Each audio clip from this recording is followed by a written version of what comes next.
Hi ಎಲ್ಲರೂ ನಮಸ್ಕಾರ. ನಾನು ನಿಮ್ಮ ಪ್ರೀತಿಯ ಮಲ್ಲುಬೀನು. ಪ್ರೀತಿ ವಿದ್ಯಾರ್ಥಿಗಳೇ, ಇಂದಿನ ಒಂದು ತರಗತಿಯನ್ನು ಮಧ್ಯಯುಗನ ಭಾರತ ಇತಿಹಾಸವನ್ನು ನೋಡುತ್ತಾ ಹೋಗೋಣ. ಈ ಮಧ್ಯಯುಗನ ಭಾರತ ಇತಿಹಾಸ ಎಲ್ಲಿಂದ ಆರಂಭವಾಯಿತು, ಯಾರಿಂದ ಆರಂಭವಾಯಿತು, ಹೇಗೆ ಆರಂಭವಾಯಿತು ಅಂತೇಳಿ ಈ ಒಂದು ತರಗತಿಯಲ್ಲಿ ನೋಡೋಣ. ಪ್ರೀತಿ ವಿದ್ಯಾರ್ಥಿಗಳೇ, ಈ ಮಧ್ಯಯುಗನ ಭಾರತ ಇತಿಹಾಸವನ್ನು ಇಸ್ಲಾಂ ಧರ್ಮದ ಒಂದು ಆಗಮನದಿಂದ ಆರಂಭವಾಗ್ತದೆ. ಇಸ್ಲಾಂ ಪದದ ಅರ್ಥ ಏನು? ಇಸ್ಲಾಂ ಪದದ ಅರ್ಥ ಶರಣಾಗು ಎಂದರ್ಥ. ದೇವರಿಗೆ ಶರಣಾಗು, ದೇವರು ಒಬ್ಬನೇ ಇದ್ದಾನೆ, ಅವನೇ ಅಲ್ಲ, ಅವನಿಗೆ ಶರಣಾಗು ಅಂತರ್ಥ ಇಸ್ಲಾಂ ಪದದ ಒಂದು ಅರ್ಥ. ಈ ಇಸ್ಲಾಂದ ಸ್ಥಾಪಕರು ಯಾರಂತಂದರೆ ಮೊಹಮ್ಮದ್ ಪೈಗಂಬರು. ಇಸ್ಲಾಂ ಧರ್ಮದ ಸ್ಥಾಪಕರು ಯಾರು? ಮೊಹಮ್ಮದ್ ಪೈಗಂಬರು. ಇವರು ಕ್ರಿಸ್ತಶಕ 510ರಲ್ಲಿ ಕ್ರಿಸ್ತಶಕ 570ರಲ್ಲಿ ಅರೇಬಿಯಾದ ಮೆಕ್ಕದಲ್ಲಿ ಜನಿಸಿದರು. ಅರೇಬಿಯಾದ ಮೆಕ್ಕದಲ್ಲಿ ಜನನ ಆಗ್ತದೆ. ಇವ್ರ ತಂದೆ ತಾಯಿ ಪೂರ್ತಿ ಅವರ ಹೆಸರನ್ನು ನೋಡ್ತಾ ಹೋಗೋಣ. ನೋಡಿ, ತಂದೆ ಹೆಸರು ಅಬ್ದುಲ್ಲಾ, ತಾಯಿ ಹೆಸರು ಅಮೀನ. ಮುದ್ದಿನ ಮಗನಾಗಿ ಬೆಳ್ತಕ್ಕಂತಾರೆ ಮೊಹಮ್ಮದ್ ಪೈಗಂಬರು.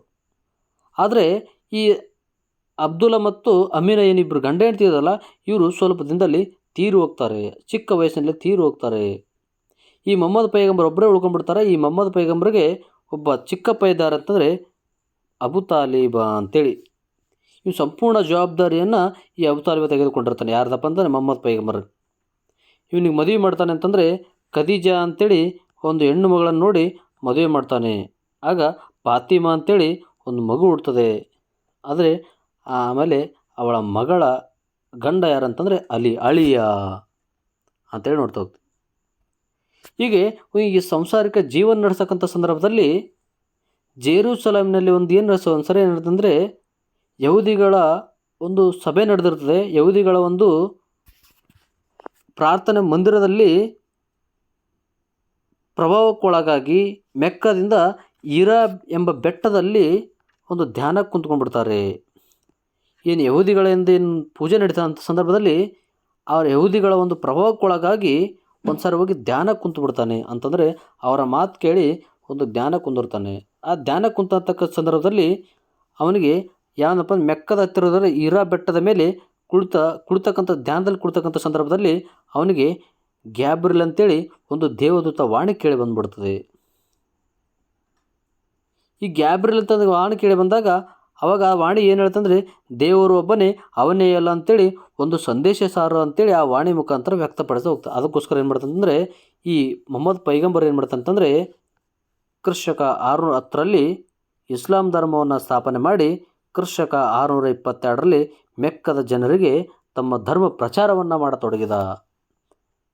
ಕ್ರಿಸ್ತಶಕ 622ರಲ್ಲಿ ದೇವರೊಬ್ಬನೇ, ಅವನೇ ಅಲ್ಲ, ಅವನು ಬಿಟ್ಟರೆ ಬೇರೆ ಯಾರೂ ಇಲ್ಲ ಅಂತೇಳಿ ಒಂದು ಪ್ರಚಾರವನ್ನು ಆರಂಭಿಸಕ್ಕಂಥ ಸಂದರ್ಭದಲ್ಲಿ ಅವಾಗೇನು ಮಾಡ್ತಾರೆ ಅಂತಂದರೆ ಅಲ್ಲಿರ್ತಕ್ಕಂಥ ಜನ ಅವರಿಗೆ ವಿರೋಧವಾಗಿ ನಿಂತ್ಕೊಂಡ್ಬಿಡ್ತಾರೆ. ಈ ಸಂದರ್ಭದಲ್ಲಿ ವಿರೋಧವಾಗಿ ನಿಂತಕ್ಕಂಥ ಜನರ ಒಂದು ವ್ಯವಸ್ಥೆನ ಇಟ್ಟುಕೊಂಡು ಏನು ಮಾಡ್ತಾರೆ ಅಂತಂದರೆ ಈ ಮೊಹಮ್ಮದ್ ಪೈಗಂಬರ್ ಏನು ಮಾಡ್ತಾರೆ ಅಂತಂದರೆ ಕ್ರಿಸ್ತಶಕ 622ರಲ್ಲಿ ಮೆಕ್ಕಾದಿಂದ ಮದೀನಕ್ಕೆ ಪಲಾಯನಗೊಂಡ್ಬಿಡ್ತಾರೆ. ತನ್ನ ಪ್ರಯಾಣವನ್ನು ಬೆಳೆಸ್ತಾರೆ. ಆ ಕ್ರಿಸ್ತಶಕ 622ರ ಒಂದು ಕಾಲಘಟ್ಟ ಏನಿದೆಯಲ್ಲ, ಈ ಕಾಲಘಟ್ಟವನ್ನು ಹಿಜರಾ ಶಕ ಎಂದು ಕರಿತಾ ಹೋಗ್ತೀವಿ ನಾವು. ಹೀಗೆ ಒಂದು ಸಂಸಾರಿಕ ಜೀವನ ನಡೆಸ್ತಕ್ಕಂಥ ಸಂದರ್ಭದಲ್ಲಿ ಅವನು ಬಿಟ್ಟು ಆ ಪ್ರದೇಶವನ್ನು ಬಿಟ್ಟು ಬೇರೆ ಕಡೆ ಹೋಗಿ ತನ್ನ ಸಂಸಾರಿಕ ಜೀವನ ನಡೆಸಿದ ಸಂದರ್ಭದಲ್ಲಿ ಏನು ಮಾಡುತ್ತಂದರೆ ಆ ಮದೀನದಲ್ಲಿ ಅನೇಕ ಅರೇಬಿಕ ಮನೆಗಳನ್ನು ಭೇಟಿ ನೀಡಿ ಅಲ್ಲಿ ಕೂಡ ಒಂದು ಧರ್ಮ ಪ್ರಚಾರವನ್ನು ಮಾಡತೊಡಗಿದ. ಯಾರಂತಂದರೆ ಈ ಮೊಹಮ್ಮದ್ ಪೈಗಂಬರ್. ನಂತರ ಕ್ರಿಸ್ತಶಕ 630ರಲ್ಲಿ ಸೈನಿಕರ ಸಹಾಯದಿಂದ ಮತ್ತೆ ಮೆಕ್ಕಾಕ್ಕೆ ಬರ್ತಾರೆ. ಮೆಕ್ಕಾಕ್ಕೆ ಬಂದು ಅಲ್ಲಿ ಮತ್ತೆ ಧರ್ಮ ಪ್ರಚಾರವನ್ನು ಮಾಡಿ ತಮ್ಮ ಸಾಂಸ್ಕೃತಿಕ ಜೀವನವನ್ನು ಸಾಗಿಸ್ತಾ ಇರ್ತಾರೆ. ಆದರೆ ಕ್ರಿಸ್ತಶಕ 632ರಲ್ಲಿ ಮರಣ ಹೊಂದಿಬಿಡ್ತಾರೆ. ಮದೀನ ಜನ ಇವರಿಗೆ ಮರಣ ಹೊಂದಿ ಮದೀನದಲ್ಲಿ ಇವರು ಸಮಾಧಿ ಕೂಡ ಮದೀನದಲ್ಲೇ ಆಗ್ತದೆ. ಇವರು ತೀರಿದಂಥ ಸಂದರ್ಭದಲ್ಲಿ ಇವರು ತೀರಿದ ನಂತರ ಈ ಇಸ್ಲಾಂ ಧರ್ಮದ ನಂಬಿದವರಿಗೆ ಮಾರ್ಗದರ್ಶಕರಾಗಿ ಬಂದವರೇ ಖಲೀಫರು. ಇವರೇನು ಮರಣ ಹೊಂದಿದಾರಲ್ಲ, ಇವ್ರು ಧರ್ಮ ಪ್ರಚಾರ ಏನು ಮಾಡಿದ್ದಾರೆ, ಈ ಪ್ರಚಾರವನ್ನು ಮುಂದುವರಿಸಲಿಕ್ಕೆ ಖಲೀಫರ್ ಅಂತೇಳಿ ಬರ್ತಾ ಹೋಗ್ತಾರೆ. ಈ 4 ಜನ ಖಲೀಫರ್ ಇದ್ದಾರೆ. ಏನಪ್ಪ ಅಂತಂದರೆ ಯಾರಪ್ಪ ಅಂತಂದರೆ ನೋಡ್ರಿ, ಖಲೀಫರ್ ಅಂತಾರೆ ಅಬೂಬಕರ್ ಆಗಿರ್ಬೋದು, ಉಮರ್ ಆಗಿರ್ಬೋದು, ಉಸ್ಮಾನ್ ಆಗಿರ್ಬೋದು, ಅಲಿ ಆಗಿರ್ಬೋದು. ಈ 4 ಜನ ಖಲೀಫರ್ ಏನು ಮಾಡೋದು ಅಂತಂದರೆ ಒಂದು ಧರ್ಮ ಪ್ರಚಾರವನ್ನು ಮಾಡ್ತಕ್ಕಂಥ ಸಂದರ್ಭದಲ್ಲಿ ಇವರುಗಳ ಮಧ್ಯೆ ಭಿನ್ನಾಭಿಪ್ರಾಯ ಉಂಟಾಗ್ಬಿಡ್ತದೆ. ಅವಾಗ ಭಿನ್ನಾಭಿಪ್ರಾಯ ಉಂಟಾಗಿ ಇಸ್ಲಾಂ ಧರ್ಮನ 2 ಪಂಗಡಗಳನ್ನಾಗಿ ಮಾರ್ಪಾಡು ಮಾಡ್ತಾರೆ. ಒಂದು ಸಿಯಾ ಪಂಗಡ, ಇನ್ನೊಂದು ಸುನ್ನಿ ಪಂಗಡ ಅಂತೇಳಿ. ಒಂದು ಸಿಯಾ ಪಂಗಡ, ಇನ್ನೊಂದು ಸುನ್ನಿ ಪಂಗಡ ಅಂತೇಳಿ. ಈ ಸಂದರ್ಭದಲ್ಲಿ ಏನಾಗ್ತದೆ ಅಂತಂದರೆ ಈ ಸಿಯಾ ಪಂಗಡದವ್ರು ಏನಿರ್ತಲ್ಲ, ಇವರು ಧರ್ಮ ಪ್ರಚಾರ ಮಾಡ್ತಕ್ಕಂಥ ಸಂದರ್ಭದಲ್ಲಿ ಬೇರೆ ಎಲ್ಲ ಧರ್ಮದವ್ರಿಗೆ ಅವಕಾಶ ನೀಡಿದರು. ಎಲ್ಲ ಧರ್ಮದವ್ರು ನಮ್ಮ ಧರ್ಮಕ್ಕೆ ಬಂದು ಸೇರ್ಬೋದು ಅಂತೇಳಿ ವ್ಯಕ್ತಪಡಿಸಿದ್ರು ಅವರು. ಇವರು ಒಂದು ಸಂಕೇತ ಏನಂದ್ರೆ ಕಪ್ಪು ಧ್ವಜವನ್ನು ವ್ಯಕ್ತಪಡಿಸಿದರು. ಕಪ್ಪು ಧ್ವಜವನ್ನು ಸಂಕೇತವನ್ನಾಗಿ ಇಟ್ಕೊಂಡ್ರು. ಇವರಲ್ಲಿ ಪ್ರಮುಖ ಅಂತಂದರೆ ಯಾರಂತಂದರೆ, ಇವರು ಸಿಯಾಗಳಲ್ಲಿ ಪ್ರಮುಖ ವ್ಯಕ್ತಿ ಯಾರಂತಂದರೆ ಅಲಿ ಅಂತರ್ಥ, ಮುಖಂಡ ಅಲಿ ಅಂತರ್ಥ. ಅತಿ ಹೆಚ್ಚು ಸಿಯಾಗಳಿರುವ ದೇಶ ಯಾವುದಂದರೆ ಇರಾನ್. ಅತಿ ಹೆಚ್ಚು ಸಿಯಾಗಳಿರುವ ದೇಶ ಅಂದರೆ ಶಿಯಾನ್. ಹೀಗೆ ಇವ್ರು ಏನು ಮಾಡ್ತಂತಂದರೆ, ಇವರು ಎಲ್ಲ ಧರ್ಮದವರು ನಮ್ಮ ಧರ್ಮಕ್ಕೆ ಬರ್ಬೋದು ಅಂತೇಳಿ ಸಂದೇಶ ಕೊಟ್ಟರೆ, ಈ ಸುನ್ನಿದವರು ಇವ್ರ ಧರ್ಮವನ್ನು ಬೇರೊಬ್ಬರಿಗೆ ಅವಕಾಶ ನೀಡಲಿಲ್ಲ. ಬೇರೆ ಯಾವುದೇ ಧರ್ಮದವರು ಅವಕಾಶ ನೀಡಲಿಲ್ಲ. ಇವರು ಸುನ್ನಿದವ್ರದ್ದು ಬೇರೆ ಯಾವುದೇ ಧರ್ಮಕ್ಕೆ ಅವಕಾಶ ನೀಡಲಿಲ್ಲ. ಇವರು ಶ್ವೇತಾಧ್ವಜವನ್ನು ವ್ಯಕ್ತಪಡಿಸಿದರು. ಶ್ವೇತಾಧ್ವಜವನ್ನು ವ್ಯಕ್ತಪಡಿಸಿದ. ಆದರೆ ಇವರಲ್ಲಿ ಪ್ರಮುಖರು ಯಾರಂತಂದರೆ ಅಬೂಬಕರ್, ಉಮರ್ ಮತ್ತು ಉಸ್ಮಾನ್. ಇವರು 3 ಜನ ಈ ಸುನ್ನಿ ಪಂಗಡದ ಪ್ರಮುಖ ನಾಯಕರಾಗಿ ಹೊರಬಂದ್ಬಿಡ್ತಾರೆ. ಈ 2 ಪಂಗಡಗಳಾದ ನಂತರ ಮೊಹಮ್ಮದ್ ಪೈಗಂಬರ್ ಅವರು 4 ತತ್ವಗಳನ್ನ ವ್ಯಕ್ತಪಡಿಸಿದರು. 4 ಬೋಧನೆಗಳನ್ನು ತಿಳಿಸಿದರು. ಏನಪ್ಪ ಅಂತಂದರೆ, ಒಂದು ಕಲೀಮ್ ಆಗಿರ್ಬೋದು, ಒಂದು ನಮಾಜ್ ಆಗಿರ್ಬೋದು, ಒಂದು ಜಕಾತ್ ಆಗಿರ್ಬೋದು, ಒಂದು ರಂಜಾನ್ ಆಗಿರ್ಬೋದು, ಒಂದು ಹಜ್ ಆಗಿರ್ಬೋದು. ಹೀಗೆ ಇವನ್ನ ಏನು ಸಂದೇಶಗಳನ್ನು ಒಂದು 5 ಸಂದೇಶಗಳನ್ನ ವ್ಯಕ್ತಪಡಿಸಿರಲ್ಲ ನೋಡ್ರಿ. ಆ 5 ಸಂದೇಶಗಳೇನಾಗಿದೆ, ಕಲೀಮ್ ಅಂತಂದರೆ ದೇವರು ಒಬ್ಬನೇ, ಅವನೊಬ್ಬನೇ ಅಲ್ಲ, ದೇವರು ಒಬ್ಬನೇ ಅಂತ ಹೇಳಿದ, ಅವನೇ ಅಲ್ಲ, ಬೇರೆ ಯಾರೂ ಇಲ್ಲ ಅಂತೇಳಿ ಈ ಕಲೀಮ ತಿಳಿಸ್ಕೊಟ್ರೆ. ನಮಾಜ್ ಹೇಳ್ತದೆ. ನಮಾಜ್ ಏನಂತಂದರೆ ದಿನದಲ್ಲಿ 5 ಬಾರಿ, ಪ್ರತಿದಿನ 5 ಬಾರಿ ಮೆಕ್ಕದ ಕಡೆ ಮುಖ ಮಾಡಿ ಪ್ರಾರ್ಥನೆ ಮಾಡೋದು. ಮೆಕ್ಕ ಮತ್ತು ಮದೀನಾ ಮುಖ ಕಡೆ ಪ್ರಾರ್ಥನೆ ಮಾಡೋದು. ಆಮೇಲೆ ಜಕಾತ್ ಹೇಳ್ತಾರೆ. ಜಕಾತ್ ಅಂತಂದರೆ ಏನಂತಂದರೆ ನೋಡಿ, ಜಕಾತ್ ಅಂತಂದರೆ ಈ ಮುಸ್ಲಿಂ ಜನಗಳಿಲ್ಲ, ಅವರು ದುಡಿದಿರ್ತಕ್ಕಂಥ ಒಂದು ಧಾನ್ಯದಲ್ಲಿ 1 ಭಾಗದಷ್ಟು ದಾನವನ್ನಾಗಿ ನೀಡುವುದು. 4ರಲ್ಲಿ 1 ಭಾಗದಷ್ಟು ದಾನವನ್ನಾಗಿ ನೀಡುವುದು. ಇನ್ನು ರಂಜಾನ್ ಅಂತಂದ್ರೇನು, 1 ವರ್ಷದಲ್ಲಿ 1 ತಿಂಗಳ ಕಾಲ ಉಪವಾಸ ಇರುವುದು. ಅಂದರೆ ಸೂರ್ಯ ಅಸ್ತದಕ್ಕಿಂತ ಮುಂಚೆ ಊಟ ಮಾಡೋದು. ಸೂರ್ಯಾಸ್ತ ಆದ್ಮೇಲೆ ಯಾವುದೇ ನೀರಿಲ್ಲ, ಊಟ ಇಲ್ಲ, ಏನಿಲ್ಲ. ಮತ್ತೆ ಸೂರ್ಯಾಸ್ತ ಕಂಪ್ಲೀಟ್ ಆದಮೇಲೆ ಮತ್ತೆ ಅವ್ರ ಊಟ. ಇಂಥ ಒಂದು ವ್ಯವಸ್ಥೆ ರಂಜಾನಲ್ಲಿದೆ. ಆದರೆ ಜೀವನದಲ್ಲಿ ಒಮ್ಮೆ, ಹಜ್ ಅಂತಂದರೆ ಜೀವನದಲ್ಲಿ ಒಮ್ಮೆಯಾದರೂ ಮೆಕ್ಕಕ್ಕೆ ಭೇಟಿ ನೀಡುವುದು, ಮದೀನಕ್ಕೆ ಭೇಟಿ ನೀಡುವುದು ಅಂತ ಅರ್ಥ ಹೋಗ್ತದೆ. ಹೀಗೆ 4 ತತ್ವಗಳನ್ನು ವ್ಯಕ್ತಪಡಿಸೋದು. ನೋಡಿ, ಇಲ್ಲಿ ವಿಶೇಷತೆಗಳಿದ್ದಾವೆ. ಏನಪ್ಪ ಅಂತಂದರೆ ಈ ಇಸ್ಲಾಂ ಧರ್ಮದ ಕೆಲವು ವಿಶೇಷತೆಗಳೆಂದರೆ, ಇವರು ಇಸ್ಲಾಂ ಧರ್ಮದ ಪವಿತ್ರ ಗ್ರಂಥ ಕುರಾನ್. ಇವರ ಪವಿತ್ರ ಗ್ರಂಥ ಕುರಾನ್ ಅಂದರೆ ಇವರು ಅರಬಿಕ್ ಭಾಷೆಯಲ್ಲಿದೆ. ಇದು ಯಾವುದೆಲ್ಲ ಭಾಷೆಯಲ್ಲಿ ಅಂದರೆ ಇದು ಅರಬಿಕ್ ಭಾಷೆಯಲ್ಲಿದೆ. ಈ ಅರಬಿಕ್ ಭಾಷೆಯಲ್ಲಿ ಕುರಾನ್ ಎಂದರೆ ಓದು ಎಂದರ್ಥ. ಅರಬಿಕ್ ಭಾಷೆಯಲ್ಲಿ ಕುರಾನ್ ಎಂದರೆ ಓದು ಎಂದರ್ಥ. ಈ ಕುರಾನ್ ಗ್ರಂಥವನ್ನು ಸಂಗ್ರಹಿಸಿದ್ರು ಯಾರು ಅಂತಂದರೆ ಜಾವೀದ ಅಂತ ಅರ್ಥ. ಜಾವೀದ. ಇದು ಪ್ರಶ್ನೆ ಕೇಳ್ತಾ ಇರ್ತಾನೆ ವ್ಯಕ್ತಿಗಳೇ. ಇಸ್ಲಾಂ ಧರ್ಮದ ಕಾನೂನು ಗ್ರಂಥ ಏನಂತಂದರೆ ಇದು ಶರೀಯತ್. ಕಾನೂನು ಗ್ರಂಥ ಏನಂತಂದರೆ ಶರೀಯತ್. ಇಸ್ಲಾಂ ಧರ್ಮದ ಧಾರ್ಮಿಕ ಮುಖಂಡರು ಅಂತಂದರೆ ಖಲೀಫರ್ ಅಂತ ಕರಿತೀವಿ. ನಾವು ಹೇಳಿದಾಗಲೇ ಧಾರ್ಮಿಕ ಮುಖಂಡರು ಅಂದರೆ ಖಲೀಫರು. ಇಸ್ಲಾಂ ಧರ್ಮದ ಮೂಲ ಖಲೀಫ ಅಂದರೆ ಅಬೂಬಕರ್. ಇಸ್ಲಾಂ ಧರ್ಮದ ಮೂಲ ಖಲೀಫರ್ ಅಂದರೆ ಅಬೂಬಕರ್. ಇಸ್ಲಾಂ ಧರ್ಮದ ಪೂಜೆ ಸ್ಥಳಗಳು ಅಂದರೆ ಮಸೀದಿಗಳು. ಇಸ್ಲಾಂ ಧರ್ಮದ ಎಲ್ಲಿ ಪ್ರಾರ್ಥನೆ ಮಾಡ್ತಾರೆ? ಮಸೀದಿಗಳಲ್ಲಿ ಪ್ರಾರ್ಥನೆ ಮಾಡ್ತಾರೆ. ಆದರೆ ಭಾರತದಲ್ಲಿ ಕಂಡುಬರೋದು ಅತಿ ದೊಡ್ಡ ಮಸೀದಿ ಅಂದರೆ ಜಾಮಿಯಾ ಮಸೀದಿ. ಇದು ಜಮ್ಮು ಮತ್ತು ದೆಹಲಿಯಲ್ಲಿದೆ. ಆಮೇಲೆ ಜಗತ್ತಿನ ಅತಿ ಹೆಚ್ಚು ಮಸೀದಿಗಳಿರುವ ನಗರ ಯಾವುದಂದರೆ ಬಾಂಗ್ಲಾದೇಶದ ಢಾಕಾ. ಜಗತ್ತಿನ ಅತಿ ಹೆಚ್ಚು ಇದು ಬಾಂಗ್ಲಾದೇಶದ ಢಾಕಾ ಅಂತ ನೋಡ್ತೇವೆ.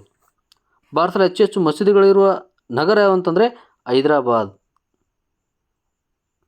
ಜಗತ್ತಿನ ಅತಿ ಹೆಚ್ಚು ಇಸ್ಲಾಂ ಧರ್ಮಗಳಿರುವುದಂತಂದರೆ ಇಂಡೋನೇಷ್ಯಾ. ಹೀಗೆ ಅತಿ ಹೆಚ್ಚು ವಿಶೇಷತೆಗಳು ನೋಡ್ತೇವೆ. ಅತಿ ಹೆಚ್ಚು ಸುನ್ನಿಗಳು ಹೊಂದಿರುವ ದೇಶ ಇಂಡೋನೇಷ್ಯಾ. ಅತಿ ಹೆಚ್ಚು ಶಿಯಾಗಳು ಹೊಂದಿರುವ ದೇಶ ಇರಾನ್ ದೇಶ. ಹೀಗೆ ಒಂದು ಇಸ್ಲಾಂ ಧರ್ಮದ ಧರ್ಮದ ಲಿಪಿ ಯಾವುದಂತಂದರೆ ಕ್ಯಾಲಿಗ್ರಫಿ ಅಂತ ಕರಿತೀವಿ. ಕ್ಯಾಲಿಗ್ರಫಿ ಅಂತ ಕರಿತೀವಿ. ಹೀಗೆ ಒಂದು ಇಸ್ಲಾಂ ಧರ್ಮ ಒಂದು ಸ್ಥಾಪನೆ ಸ್ಟಾರ್ಟ್ ಆಯಿತು. ಈಗ ಇಸ್ಲಾಂ ಧರ್ಮಕ್ಕೆ ಸಂಬಂಧಪಟ್ಟ ಕ್ವಶನ್ ನೋಡ್ತಾ ಹೋಗೋಣ. ಹಿಜರಾ ಶಕೆ ಅಂದರೆ ಕ್ರಿಸ್ತಕ 622ರಲ್ಲಿ ನಡೆದ ಶಕವನ್ನು ಹಿಜರಾ ಶಕೆ ಅಂತ ಕರೀತಾರೆ. ಇಸ್ಲಾಂ ಧರ್ಮದ ಪದ ಅರ್ಥ ಏನು? ದೇವರಿಗೆ ಶರಣಾಗು ಎಂದರ್ಥ. ಮೊಹಮ್ಮದ್ ಪೈಗಂಬರ್ ಈ ಕೆಳಗೆ ಯಾವ ಪಂಗಡಕ್ಕೆ ಸೇರಿದು? ಖುರೇಶಿ ಪಂಗಡಕ್ಕೆ ಸೇರಿದವರು ಆಗಿದ್ದರು. ಮೊಹಮ್ಮದ್ ಪೈಗಂಬರ್ ಬೋಧನೆ ಯಾವುದಕ್ಕೆ ನೀಡಲಿಲ್ಲ? ಮೂರಕ್ಕೆ ನೀಡಲೇ ಇಲ್ಲ ಅವರು. ಮೊಹಮ್ಮದ್ ಪೈಗಂಬರು ಜನ್ಮದ ನೆನಪಿಗಾಗಿ ಏನನ್ನು ಆಚರಣೆ ಮಾಡ್ತೀವಿ ನಾವು? ಈದ್ ಮಿಲಾದನ್ನು ಆಚರಣೆ ಮಾಡ್ತೀವಿ. ಇಸ್ಲಾಂ ಧರ್ಮದ ಗುರುಗಳು ಹೀಗೆಂದು ಕರೆದರು? ಖಲೀಫರು ಎಂದು ಕರೆದ ಹೋದರು. ಏನಂತಂದರೆ ಖಲೀಫರು ಎಂದು ಕರೆದ ಹೋದರು. ಇದು ಇಸ್ಲಾಂ ಧರ್ಮ ಆದ ತಕ್ಷಣ ನೆಕ್ಸ್ಟ್ ಬರೋದೇ ಅರಬ್ಬರ ಆಗಮನ. ಈ ಅರಬ್ಬರ ಆಗಮನ ನೋಡ್ರಿ, ಇದೊಂದು ಆಕಸ್ಮಿಕವಾಗಿರ್ತಕ್ಕಂಥ ಒಂದು ಘಟನೆ. ಈ ಮಧ್ಯಯುಗನ ಸಂದರ್ಭದಲ್ಲಿ ಅರಬ್ಬರ ಆಗಮನ ಆಕಸ್ಮಿಕವಾಯಿತು. ಅಂದರೆ ಭಾರತ ಮೇಲೆ ದಾಳಿ ಮಾಡ್ಬೇಕಂತೇಳಿ ಬರಲಿಲ್ಲ, ಸುಮ್ಮನೆ ಬಂದರು, ಆಕಸ್ಮಿಕ ಆಯಿತು. ತದನಂತರ ಭಾರತ ಮೇಲೆ ದಾಳಿ ಮಾಡಿದ ಮೊಟ್ಟ ಮೊದಲ ಮುಸ್ಲಿಮರೇ ಅರಬ್ಬರು ಅಂತ ನೋಡ್ತಾ ಹೋಗ್ತೀವಿ. ಇವರ ಅರಬ್ಬರ ಮೂಲ ಯಾವುದಂತಂದರೆ ಇರಾನ್. ಈ ಇರಾನ್ ದೇಶದ ಒಬ್ಬ ರಾಜ ಯಾರಂತಂದರೆ ಅಜ್ಜ ಅಂತೇಳಿ. ಈ ಅಜ್ಜ ಏನು ಮಾಡ್ತಾನಂತಂದರೆ, ಈತನು ಸಿಲೋನ್ನೊಂದಿಗೆ ವ್ಯಾಪಾರ ಸಂಪರ್ಕ ಹೊಂದಿ ಸಂದರ್ಭದಲ್ಲಿ ಒಂದು ಸಲ ಏನು ಮಾಡ್ತಾನಂತಂದರೆ, ಒಂದು ಸಲ ಕರಾವಳಿಯ ಕಡಲುಗಳ ಒಂದು ಹಡಗುಗಳನ್ನು ಲೂಟಿ ಮಾಡಿದರು. ಏನು ಮಾಡ್ತಂತಂದರೆ ಭಾರತಕ್ಕೆ ಅಪಾರ ಪ್ರಮಾಣದ ವ್ಯಾಪಾರ ಸಂಬಂಧವನ್ನು ಇಟ್ಟುಕೊಂಡಿದ್ದ ಯಾರಪ್ಪ ಅಂದರೆ ಅಜ್ಜ. ಈ ಅಪಾರ ಸಂಪತ್ತನ್ನು ಭಾರತ ತೆಗೆದುಕೊಂಡು ಹೋಗಿರ್ತಕ್ಕಂಥ ಸಂದರ್ಭದಲ್ಲಿ ಕರಾಚಿ ಪ್ರದೇಶದಲ್ಲಿರ್ತಕ್ಕಂಥ ಕೆಲವು ಕಡಲುಗಳೇನದರ ಇವ್ರ ಹಡಗಳನ್ನು ಅಪಹರಿಸ್ಕೊಂಡ್ಬಿಟ್ರು. ಆವಾಗ ಅಜ್ಜ ಏನು ಮಾಡ್ತಾನಂತಂದರೆ ಒಂದು ಪತ್ರ ಬರಿತಾನೆ. ಯಾರಂತಂದರೆ ಒಂದು ಪತ್ರ ಬರ್ತಾನೆ, ದಾಯರಿಗೊಂದು ಪತ್ರ ಬರ್ತಾನೆ. ಆ ದಾಯರ್ ಏನು ಮಾಡ್ತಾನಂತಂದರೆ, ಹುಚ್ಚುಗೊಟ್ಟಿ ನನಗೆ ಯಾಕೆ ಪತ್ರ ಬರ್ದಿ, ನಾ ಯಾಕೆ ತೋರ್ಲಿನ ಹಡಗುಗಳಂತೇಳಿ ಆ ದಾಯರ್ ಅಂತೇಳಿ ಭಾರತವನ್ನು ಕರಾವಳಿ ಸಿಂಧು ಪ್ರಾಂತ್ಯವನ್ನು ಆಳ್ತಕ್ಕಂಥ ದಾಯರ್ ಏನು ಮಾಡ್ತಾನೆ, ಮರಳಿ ಅಜ್ಜನಿಗೆ ಒಂದು ಪತ್ರ ಬರ್ತಾನೆ. ಅವಾಗ ಕೋಪಗೊಂಡಿರ್ತಕ್ಕಂಥ ಅಜ್ಜ ಏನು ಮಾಡ್ತಾನಂತಂದರೆ ಉಬೈದುಲ್ಲಾ ಖಾನನ್ನು ಕಳಿಸ್ತಾನೆ. ಕ್ರಿಸ್ತಕ 711ರಲ್ಲಿ ಉಬೈದುಲ್ಲಾ ಖಾನನ್ನು ಕಳಿಸಿದ. ಈ ಉಬೈದುಲ್ಲಾ ಖಾನನ್ನು ಕಳಿಸಿದ್ನಲ್ಲ, ಈ ಉಬೈದುಲ್ಲಾ ಖಾನ್ ಏನು ಮಾಡ್ತಾನೆ, ಈ ದಾಯರ ಸೋಲಿಸಿಬಿಡ್ತಾನೆ. ಯಾರಂತಂದರೆ ಉಬೈದುಲ್ಲಾ ಖಾನನ್ನು ಸೋಲಿಸಿ ಕಳಿಸಿಬಿಡ್ತಾನೆ. ಈ ಸಂದರ್ಭದಲ್ಲಿ ಅಜ್ಜ ಏನು ಮಾಡ್ತಾನೆ, ತುಂಬ ಕೋಪಗೊಂಡು ಏನು ಮಾಡ್ತಾರೆ, ಅವನ ಪ್ರಮುಖ ದಂಡನಾಯಕನಾಗಿರ್ತಕ್ಕಂಥ ಮೊಹಮ್ಮದ್ ಬಿನ್ ಕಾಸಿಮನ ಏನು ಮಾಡ್ತಾನೆ ಅಂತಂದರೆ ಕ್ರಿಸ್ತಕ 712ರಲ್ಲಿ ಲಾಹೋರಿಗೆ ಕಳಿಸ್ಕೊಟ್ಬಿಡ್ತಾನೆ. ಮೊಹಮ್ಮದ್ ಬಿನ್ ಕಾಸಿಮನ್ ಏನು ಮಾಡ್ತಾನೆ, ಕಳಿಸ್ಕೊಡ್ತಾನೆ. ಕ್ರಿಸ್ತಕ 712ರಲ್ಲಿ ಮೊಹಮ್ಮದ್ ಬಿನ್ ಕಾಸಿಮ್ ಮತ್ತು ದಾಯರ್ನ ಮಧ್ಯೆ ಒಂದು ಯುದ್ಧ ನಡೀತದೆ, ಲಾಹೋರ್ ಕದನ ನಡೀತದೆ. ಈ ಕದನದಲ್ಲಿ ಯಾರಪ್ಪ ಅಂತಂದರೆ ದಾಯರ ಸತ್ತು ಹೋಗ್ಬಿಡ್ತಾನೆ. ಈ ಸತ್ತಿರ್ತಕ್ಕಂಥ ದಾಯರನ ಹೆಂಡತಿ ಏನು ಮಾಡ್ತಾನೆ ಅಂತಂದರೆ, ನನ್ನ ಗಂಡ ನನ್ನ ಮಡದಿ ಸೋತಿದ್ದಾನೆ, ಸತ್ತೋಗಿದ್ದಾನೆ, ನಾನು ಜೀವಂತವಾಗಿ ಇರಬಾರ್ದಂತೇಳಿ ಬೆಂಕಿ ಯಾವತ್ತಿಗೆ ಜೀವಂತವಾಗಿ ಜಿಗಿದು ಪ್ರಾಣವನ್ನು ಬಿಟ್ಟವಳು ಪಾಣಿನಿ ದೇವಿ. ಏನು ಪಾಣಿನಿ ದೇವಿ ಇದ್ದಾಳಲ್ಲ, ಅವಳೇನು ಮಾಡ್ತಾಳೆ, ತನ್ನ ಗಂಡನ ಸತ್ತ ನೆನಪಿಗಾಗಿ, ತನ್ನ ಗಂಡ ಜೀವಂತವಾಗಿ ಸತ್ತ ಇದು ಉದ್ದೇಶಕ್ಕಾಗಿ ತನ್ನ ಪ್ರಾಣವನ್ನು ಜೀವಂತವಾಗಿ ಉರುವ ಬೆಂಕಿನಲ್ಲಿ ತನ್ನ ಪ್ರಾಣವನ್ನು ಬಿಟ್ಬಿಟ್ಲು. ಯಾರು? ಪಾಣಿನಿ. ತದನಂತರ ಈ ಪಾಣಿನಿ ದೇವಿ ಮತ್ತು ದಾಯರ ಮತ್ತು ಪಾಣಿನಿ ದೇವಿ ಮಕ್ಕಳಾಗಿರ್ತಕ್ಕಂಥ ಸೂರ್ಯದೇವಿ, ಪರಿಮಳದೇವಿ ಇಬ್ಬರನ್ನು ಮೊಹಮ್ಮದ್ ಬಿನ್ ಕಾಸಿಮ್ ಏನು ಮಾಡ್ತಂದರೆ ತೆಗೆದುಕೊಂಡು ಹೋಗಿ ಅಜ್ಜನಿಗೆ ಕಾಣಿಕೆಯಾಗಿ ನೀಡಿಬಿಟ್ಟ. ಅಪಾರ ಪ್ರಮಾಣ ಸಂಪತ್ತು ತೊಗೊಂಡೋದ ಕಾಣಿಕೆಯಾಗಿ ನೀಡಿಬಿಟ್ಟ. ಆವಾಗ ಆ ಸೂರ್ಯದೇವಿ, ಪರಿಮಳದೇವಿ ಒಂದು ಸಂಚನ ಹುಡ್ತಾರೆ. ಏನಪ್ಪ ಅಂತಂದರೆ, ಈ ಸೂರ್ಯದೇವಿ ಮತ್ತು ಪರಿಮಳದೇವಿ ಏನು ಮಾಡ್ತಾರೆ ಅಂತಂದರೆ ಅಜ್ಜನಿಗೆ ಒಂದು ಸುಳ್ಳು ಹೇಳ್ತಾರೆ. ಏನು ಸುಳ್ಳು ಹೇಳ್ತಾರೆ? ಅಜ್ಜ ನೀ ಏನು ಭಾರತ ಕಳಿಸಿಯಲ್ಲ ಮೊಹಮ್ಮದ್ ಬಿನ್ ಕಾಸಿಮ, ಈ ಮೊಹಮ್ಮದ್ ಬಿನ್ ಕಾಸಿಮನ ಭಾರತ ಮೇಲೆ ದಾಳಿ ಮಾಡಿ ನಮ್ಮ ತಂದೆಯನ್ನು ಕೊಂದು ಜೀವಂತವಾಗಿ ನಮ್ಮ ಇಬ್ಬರನ್ನ ತೆಗೆದುಕೊಂಡು ಬಂದು ನಿಮ್ಗೆ ಕೊಟ್ಟನ. ಆದರೆ ಏನು ಮೋಸ ಮಾಡ್ಯಾನ ಅಂತಂದ್ರೆ ನಮ್ಮನ್ನು ಅತ್ಯಾಚಾರ ಮಾಡಿ ನಿಮ್ಮಲ್ಲಿ ಕಳಿಸಿಕೊಟ್ಟನ ಅಂತೇಳಿ ಈ ಸೂರ್ಯದೇವಿ ಮತ್ತು ಪರಿಮಳದೇವಿ ಇಬ್ಬರು ವ್ಯಕ್ತಪಡಿಸಿಬಿಟ್ರು. ಆವಾಗ ಮೊಹಮ್ಮದ್ ಬಿನ್ ಕಾಸಿಮನಿಗೆ ಈ ದಿಕ್ಕೆ ತೋಚದಂತಾಗಿ ಒಂದು ಸಂದೇಶ ವ್ಯಕ್ತಪಡಿಸ್ತಾನೆ ಮೊಹಮ್ಮದ್ ಬಿನ್ ಕಾಸಿಮ.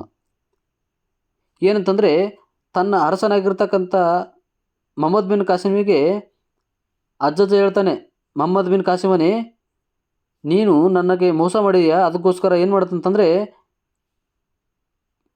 ಮೊಹಮ್ಮದ್ ಬಿನ್ ಕಾಸಿಮ್ ಚರ್ಮದ ಚೀಲದಲ್ಲಿ ಕುಳಿತು ಬರುವಂತೆ ಒಂದು ಆಜ್ಞೆ ಮಾಡಿಬಿಟ್ಟ.